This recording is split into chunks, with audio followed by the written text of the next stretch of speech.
Meet Sarah. Sarah is 25, just landed her first real job, and is pulling in $4,000 a month after taxes. Her confidence is at an all-time high. Her Instagram is immaculate. Her weekend plans involve rooftop bars, weekend getaways, and a sneaker habit that her accountant, if she had one, would describe as a cry for help. Sarah's financial strategy? YOLO. Her retirement plan? I'll figure it out later. Her savings account balance?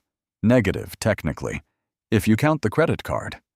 It's safe to say, Sarah is living her best life. Now meet Marcus. Marcus also makes $4,000 a month. His Instagram is private because he doesn't really post. His weekends involve a gym membership he actually uses and a brokerage account he checks more than his DMs. Every month, without fail, $500 disappears from his checking account.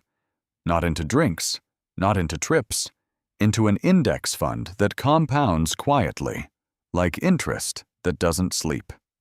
Fast forward 10 years. And here's where it gets uncomfortable. This brings us to the question for today. Why do the choices you make in your 20s hit different than any other decade? The answer is a concept so simple that most 25-year-olds refuse to believe it. Time is the only asset that can't be bought back. Traditional financial advice tells you to spend less and save more. But the people who actually build wealth in their 30s didn't just spend less. They understood what their money was doing while they slept. Sarah's $500 a month, deployed into the market at 25, doesn't stay $500. Compounding at a historical average of 8% annually, that $500 a month becomes somewhere north of $300,000 by the time she's 40. Not because she's a genius, not because she picked the right stocks, because she started. The same $500 Marcus spent on a weekend in Vegas? Gone. Not invested. Not compounding. Not working. Gone the moment the bartender ran the tab. So why does this matter? Because there are two versions of 35 that every 25-year-old is currently building toward, whether they realize it or not. Version A. You're looking at a down payment on an apartment. You have options. Your stress is manageable because your money has been quietly working a second shift for a decade. You could quit your job tomorrow and have a runway. That's not luck. That's compound interest wearing a suit. Version B.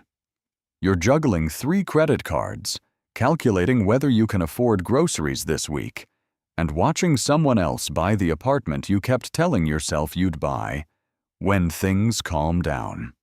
Things never calm down. That's not bad luck either. That's $500 a month, every month, evaporating into lifestyle inflation.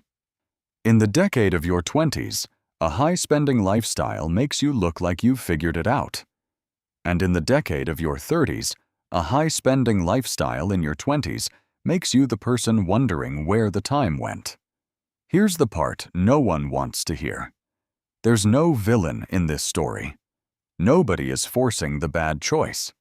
The lifestyle feels good because it is good. Right now, in the moment, at the rooftop bar, with the notification that the package shipped. Instant gratification isn't a character flaw. It's a feature of being human. But it's also exactly what makes it dangerous. The difference between Sarah at 35 with options and Sarah at 35 without them isn't income. It isn't intelligence. It's the 16 decisions she made every month for a decade, each one small enough to feel harmless, each one compounding, just like the money she didn't invest. The core message, if you want it simple, your 20s are not a dress rehearsal. Every dollar you invest now is worth dramatically more than every dollar you'll try to invest at 40, because time is the engine, and you can't borrow more of it. The difference between freedom and regret isn't luck. It's choice. So start small. Start now. Automate the $200, the $300, the $500, whatever the number is. Build the habit before you build the lifestyle. Because 10 years from now, you're going to be one of two people at that rooftop bar. The one celebrating, or the one still trying to afford the cover charge. And next time someone your age brags about their new watch or their spontaneous trip to Tulum, just remember, everyone looks rich in their 20s. The question is, who actually is in their 40s?